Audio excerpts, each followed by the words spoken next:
Sex trafficking is a much more heinous crime because it involves the exploitation and the forcible confinement. It can involve violence against women and threats, coercion, and preventing them from living their lives. So human trafficking has obviously been an age-old problem, a crime that's been occurring in this country for decades, or forever probably.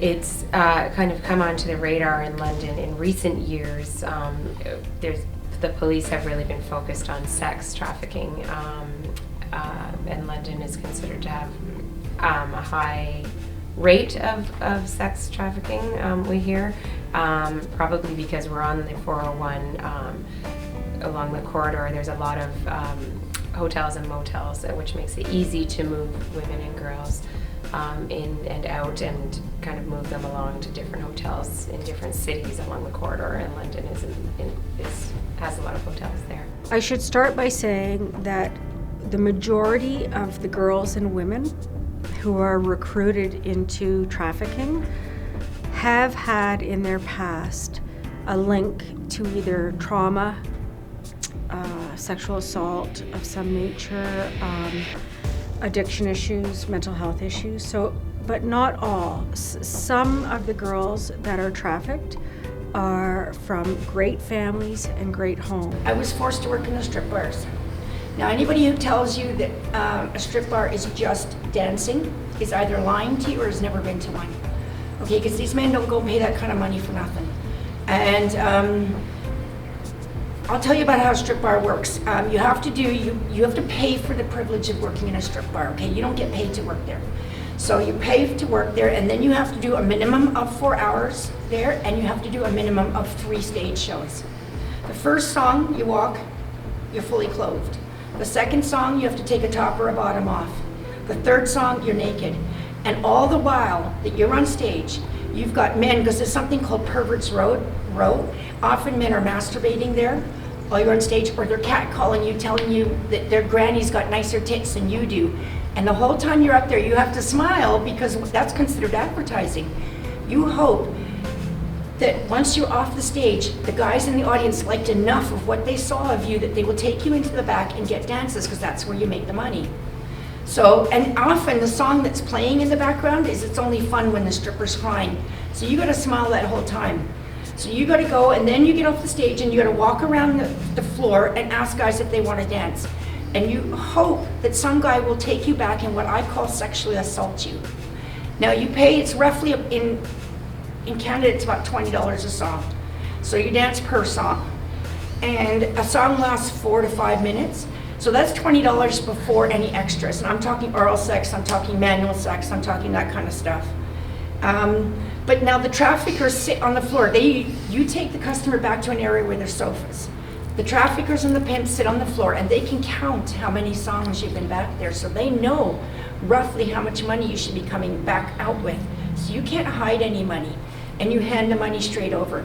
I saw lots and lots of girls in that position. If you're there long enough, you recognize who is controlling who and who is being controlled by who. From advocates at agencies that help victims, and from police, that the girls are being recruited as young as 14, even 13 years old. And that's probably what we see mostly in London, is that we see most of these girls are recruited into the game by a man that pretends to be her boyfriend. Is the boyfriend scenario, or the Romeo or lover boy scenario. And what will happen is these guys they're really good at spotting vulnerable women and girls, and they will get her to fall in love with him by saying that he's the only one that cares about her. Her parents were wrong, they didn't treat her right, but he will shower her with gifts. And it's one of the red flags. If you see a girl coming all of a sudden with designer labels, her nails being done, her hair being done, being taken out for dinner a lot, and once she falls in love with him because she's looking for love, he will then say, I've taken care of you this long, it's now your turn to take care of me. And I want you to do this in order to earn the money. And if you stop through violence, through threatening other family members, through threatening your security, your sense of self, your sense of self-being, anything that you value, they will use against you. that it will be taken away or hurt if you don't continue. What they've often done is they've bought these girls pets, and she'll fall a kitten or a puppy, and he will, and I say he because often it is a man, but sometimes trafficking is done by women, okay? The trafficker will take the pet and break its neck in front of her and say, if I can do this to your pet, look what I imagine what I'll do to you.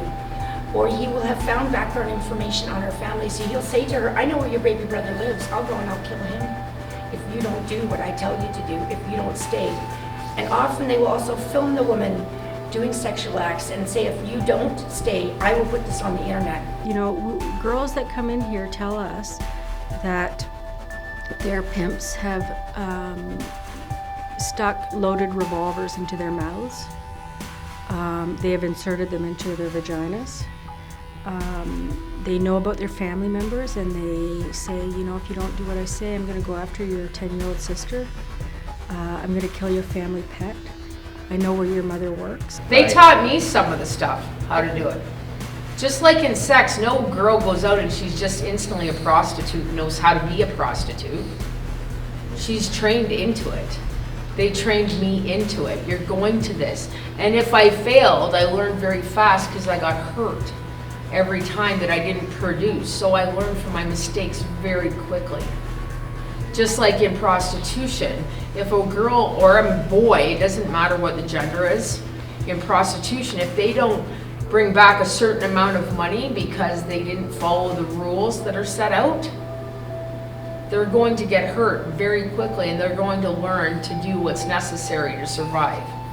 Well, it's the same thing in forced illegal activities. It's the same thing in labor trafficking. You're going to produce the amount that's mandated and necessary to keep yourself from being hurt further. Mine was minimum $500 a day. Yeah. And they would never give us any money. And often for myself, I never got any food either. I would have to go at night on my bicycle and climb into dumpsters looking for unopened sanitary products and unopened food so that I could eat. Was the only way I got food. And that's what they do, is they exhaust the girl, they make her hungry, she's completely dependent on him for everything.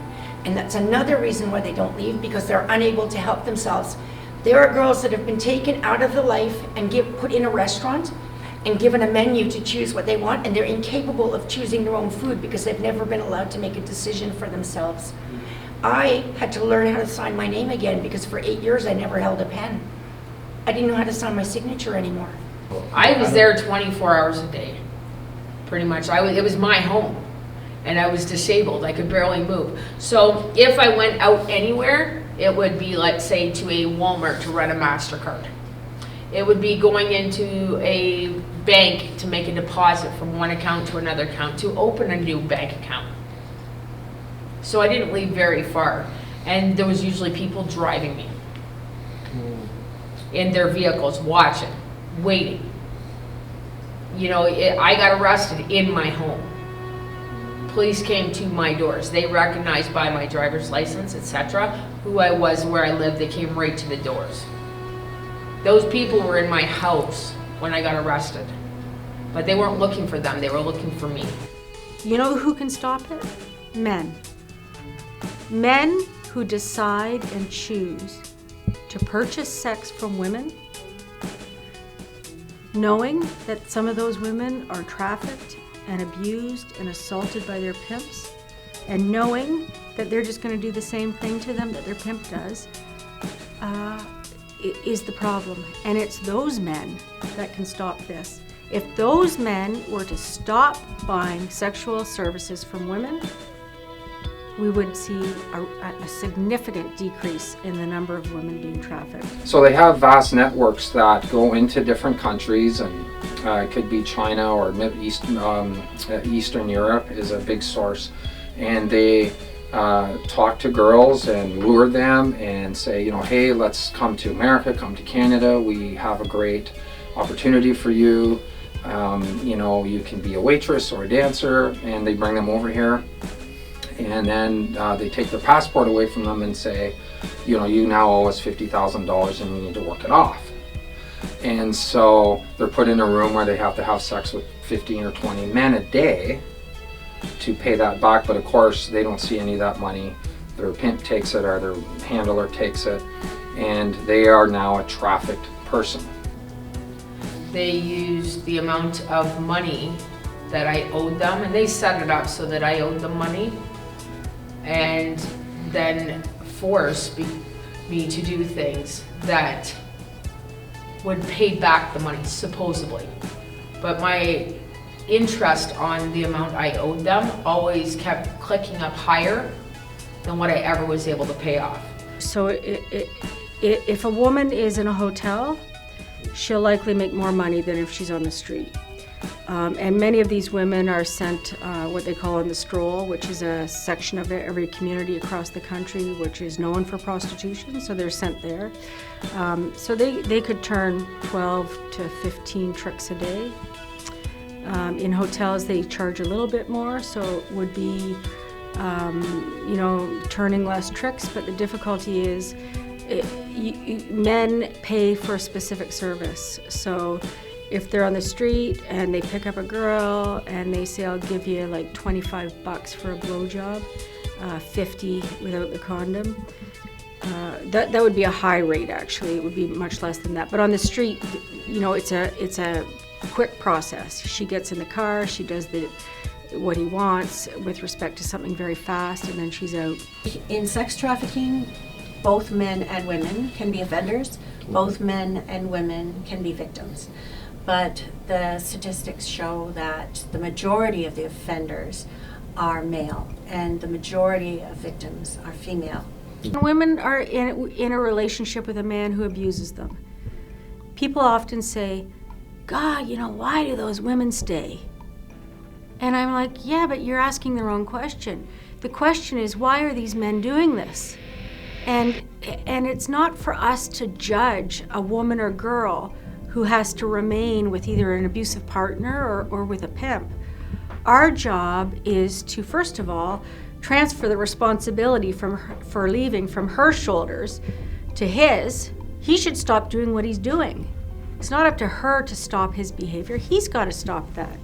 And so it's a strength in our organization that we recognize that, and we say to women, we don't judge. It's not your fault. We're not going to tell you what to do. We're just going to support whatever you decide to do.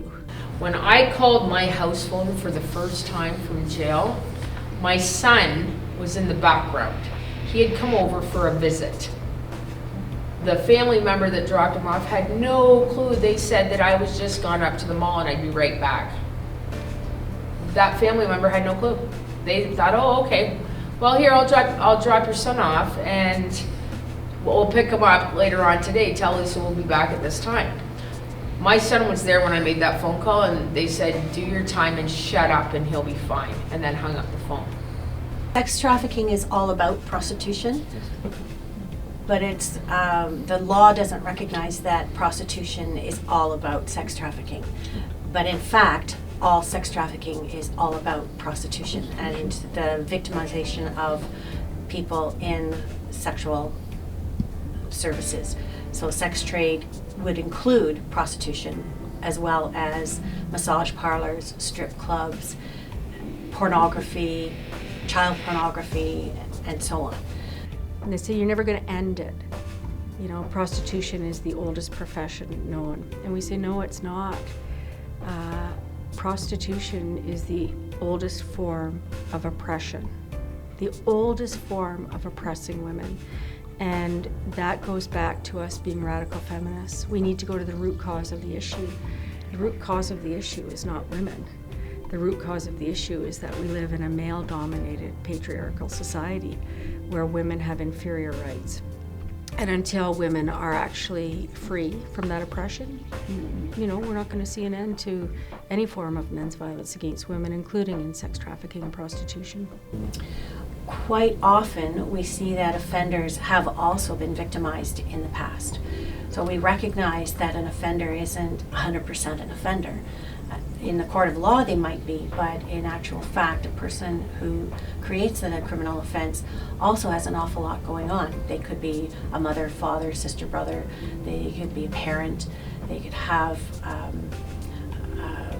They could have a job, they could be unemployed, they could have mental health issues, they could have addiction issues, they could be struggling against poverty, they could have been abandoned as a child, they could have been living on the street since they were a teenager, they could have been exploited throughout their lives or assaulted themselves.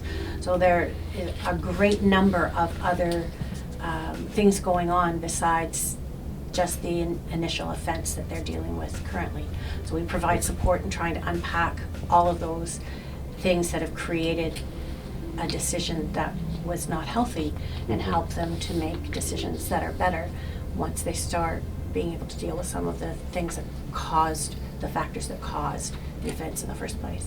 What creates an addict is the emotional part. So most people I work with, I would say about 80%, have sexual emotional abuse in their background. They have a lot of trauma, a lot of unresolved pain in their life. And this is just a great way to medicate that. And all addictions work that way. It doesn't really matter what it is. The primary purpose of engaging in that behavior is to alter your mood and numb your pain. So watching porn is a great way to zone out, forget about your problems, numb your pain, distract yourself from the stresses of life. And then those are some of the most common things that I hear. The root cause is poverty. The root cause is patriarchy and poverty. And those are big, big issues. And those poverty can only really be addressed by the government. The government needs to recognize this and address it. And I'm talking about that issue is the same in every country on this planet. And patriarchy too. Men need to know that sex is not a commodity. You can't purchase flesh. Okay, that's not okay. But that can be attacked through education. And that's what we do in the London Anti-Human Trafficking Committee, is we go out and we educate the public. And that's what the John School does. It teaches the men that women are not for sale. Women and children are not for sale. The John School is a diversion program established to assist, educate, and create awareness around the harms of prostitution and the harms of purchasing sexual services. So for a first-time offender called a John, who is purchasing sexual services and being charged with an offense, they have the opportunity to have the charges set aside, providing they get the programming that we provide, the education and awareness around the harms that are caused by prostitution. I'm a recovering person as well, as someone that struggled with pornography. And 10 years, 11 years sober, clean and sober from that. So I've been down that road, right? And I know how dark that place can be. So I can relate. And so that gives me a lot of credibility with people, and they can relate to me because I can relate to them, to where they've been. So I have formal knowledge and training from some of the best people out there in this, but I've also personally been down that road where I know what it's like to struggle with compulsive behaviors and unwanted behaviors. So I think that's probably my greatest strength that I bring to that. And I'm a pretty straightforward guy. A lot of guys need they don't need a therapist that's gonna hold their hand and coddle them and kind of let them do what they want. If they're coming to me with this issue, there's a lot on the line. Their marriage is on the line, their job's on the line, their freedom's on the line. They need someone that's going to just tell them straight how it is and what they need to do. And I can do that. And for those who are continuing to purchase sexual services, such as even attending massage parlors and strip clubs, they're supporting a criminal element in the city, and they're creating a greater demand for the sexual services of others, which creates a greater demand to exploit the women and cause harm to the women and youth in our city. So effectively, to reduce the demand for prostitution services, you need to start laying charges against the Johns. You need to start catching the pimps and getting them off the street. You need to get the traffickers off the street. And we need to be able to do that without further victimizing the women who are already traumatized by being involved. Absolutely. Until I get a pardon, I can't get jobs in certain sectors. I can't be around vulnerable individuals. I am treated like once a person has a criminal record, it limits so many possible opportunities. It doesn't matter. I have multiple diplomas from college. I'm in my 4th year of my honors Bachelor of Social Work, but I still can't work with people because I have a criminal record. So I have to continue. I'll probably have my master's of social work before I'll actually have a piece of paper saying that she's pardonable, she's done great things, she's not a risk to the community. I was very lucky, and that's a really good question, because what happens prior to Bill C-36, the women would get arrested and they would get a criminal record. So they managed, if they managed to get out, if they managed to get rescued, they get out and they have a criminal record. You can't even volunteer with a criminal record. How is this woman supposed to move on, get a job, find herself, if she can't even volunteer? So what happens is a lot of these women end up going back to the life because it's the only way they can make money. So with Bill C-36 now, these women can, if they're still in the life, they will not get arrested, they will not get a criminal record. So when they do get out, they can go forward and live life. Another thing that the government could do is to take a look at the women who were charged with prostitution-related offenses prior to Bill C-36 and give them an opportunity to have those charges set aside so they can start with a clean slate. Right, and I think Bill C-36 is a great thing because, well, up until a couple of years ago, prostitution was perfectly legal, and the problem is they were prosecuting the women, or if it was a man, the man prostitute. So the women are the ones getting arrested and then getting criminal records, which are held against them, and then they can't find a job down the road because they have this criminal record. Now they flipped it around, which I think is much better. It's the Johns and the pimps that can be arrested. So I'm able to tell my clients that like to use escorts and prostitutes, because none of them know about this bill. I say, did you know that for the first time ever, now you can be arrested and go to jail for soliciting the services of a prostituted woman? That kind of shocks them. You have to attack the demand. Now the problem is, if you sell me drugs, I use them once and they're gone. You can sell a human being over and over and over and over. So we have to attack the demand. And the demand means the people who purchase the services, whether it be domestic, domestic trafficking, whether it be sex trafficking, whether it be manual labor trafficking. We have to attack the demand, and that's how we do it. And we do that through laws, prosecution, and education, and that's how we do it. I also think that's important for potential Johns to see. If you hear from these girls and women who were certainly not there at their own will and not enjoying themselves and felt tortured and trapped, maybe that would change kind of the behavior maybe of people that are in the market or are buying these services. I spoke at another conference a couple of years ago, and I asked the parents in the room, I said, how many of your kids or grandkids have a cell phone? Kids here, because this is kids. And a whole bunch of people put up their hand. And I said, how many of those kids have a filter on their phone installed by you to block pornography? I think I had one hand up. I said, you're negligent.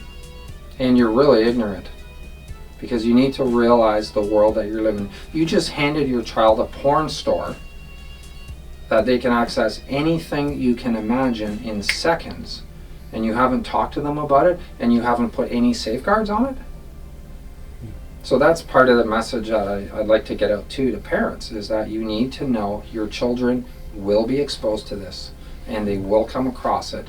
And the people that make porn don't care about your kid. They don't care how old your kid is. They want to get them young. Okay?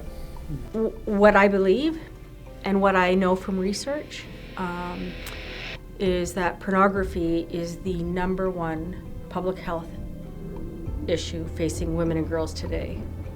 Because pornography sets the stage for how men will treat women.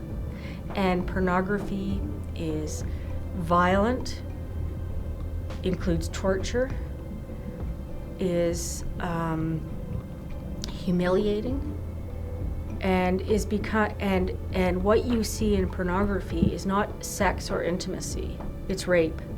And what pornography has done is it has normalized rape against women so that men feel they have a right. And you know, the average age somebody will watch pornography, I said this once to somebody, I said, do you know how old somebody is when they first start watching pornography? And they said, I don't know, maybe like 19, 20. I said, no, age 11. Age 11 is the average age a boy will start watching pornography. Oh, maybe I should clarify for some of the viewers. When we say watching pornography, I want to explain a little bit about what that means, because some people still might think, you know, it's like looking at a few magazines here and there, or you know, the Playboy magazine, you know, looking at a few pictures a month or something like that. But the world's very, very different now than it was 10 or 15 or 20 years ago, mostly because of the internet. So when we say watching pornography, I mean it's literally everywhere. And I mean that people, children, the average age that people start watching porn is about 11 years old.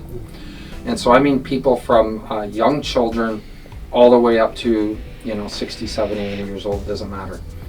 And the amount of pornography being consumed right now is really, it's quite staggering actually. And I was just looking at some statistics yesterday. I'll just refer to them here. But last year, the largest porn site in the world called Pornhub released its statistics for its the viewing habits of its users in 2016. And last year, there were, get ready for this, almost 92 trillion pornographic videos watched just on that website alone. 92 trillion videos. And there were 23 billion visitors to their website. So this is something that is unprecedented in history, because we're living in an age where people have never had so much access to so much hardcore sexually explicit material than right now. And the amount of time spent viewing pornography just on their website was 4.5 trillion hours just last year, which is 5,246 centuries worth of porn viewing. It's sad to me that women and girls can't be free in society and just walk and run through the park and let their hair down and dress in a way that they really feel comfortable dressing, instead of a way that's dictated to them by the values men establish. It makes me really sad. But if we just take the issue of pornography, everyone basically starts for the same reason. It's there and they're curious. That's pretty much how it starts. You'll be hard pressed to find anybody that has never watched porn, even if it's just out of curiosity and they never went back to it and just went, oh, you know, that's not for me, or I don't like that. They were still curious when they looked at it. But why do people continue to look at it is the question, right? And that's the question I'm concerned with, because the people that come to see me, they want to stop and they can't. They feel like they can't. A lot of people that feel that John should be punished in different ways, like by having their names released, right? But that's, you know, having their charges released to the public, right? So there's people that are calling for a John's list, like we should have a website with everybody that's charged with buying sex named on it publicly, because that will deter them more than, you know, a fine or a jail term even. And then there's people that say no. The police are definitely focused on the victims. They are charging more Johns, but they say it's harder to make those charges stick. So they'd rather dedicate their resources to getting these girls help and getting them out of it.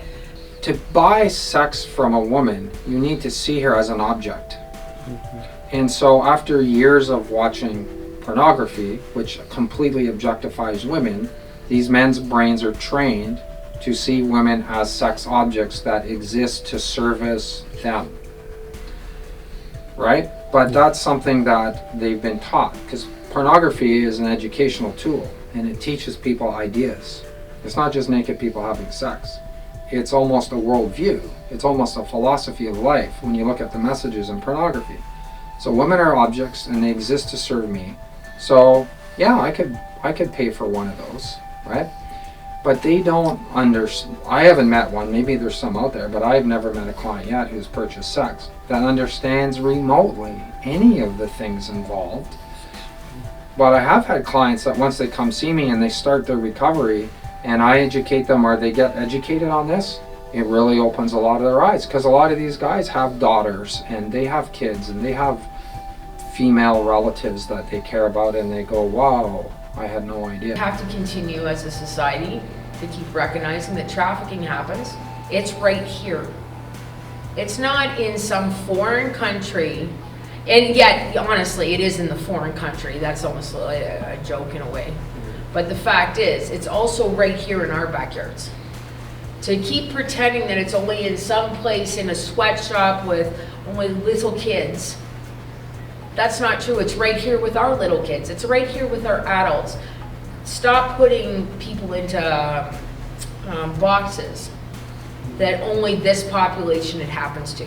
It's not just women, it's men, it's boys, it's across the board. Seriously, a trafficker doesn't care what your gender is, they don't care what your sexual orientation is, they care about making a profit. There are people, and many people, who have the greatest desire to help the woman and have the right hearts and the right things. Unfortunately, to do everything that needs to be done takes money. And that's the issue. Like, we can build safe houses for the woman, but we need money to do that. And that means advocating to the government, and that means getting the government to listen, and that means getting the government to take it seriously, and that means having people like you and I that are prepared to make these kind of conversations audible and visible to the public. It takes money. Whole internet safety thing, right? Don't talk to a guy online you don't know. Don't message him on Facebook. Never ever send pictures of yourself, naked or otherwise, to someone that you don't, well, just don't send them to anybody. Once they're out there, you can never get them back, and you don't know how they're going to be used. Don't give your address and phone number out to people. Watch the recruiters, malls, skating rinks, parking lots, public places. When someone comes up to you and says, hey, you're really cute, would you like to do some modeling? And they give you a card, that's probably a trafficker. And survivors were the best people to tell you this, because a lot of survivors were involved in recruiting other girls. They can tell you all the tricks, and there's a lot of them. And that they have value, that that women who have been trafficked, they're not only a victim, they're a survivor, they're strong, they're independent, they can there's a lot that they can still do for themselves and in achieving their own goals and dreams. Okay, yeah, just keep talking to people about it. I mean, that's what we do, right? Keep finding out what's new, talk to people who are involved with this coalition, talk to hotel owners, what do they see, what do they know, talk to police who are working with it, what's the latest, what's happening. That's kind of what we do, find information other ways that we do. Yeah. How can any person believe that a woman chooses to be sexually violated by sometimes 15 men in a day? That's not a choice.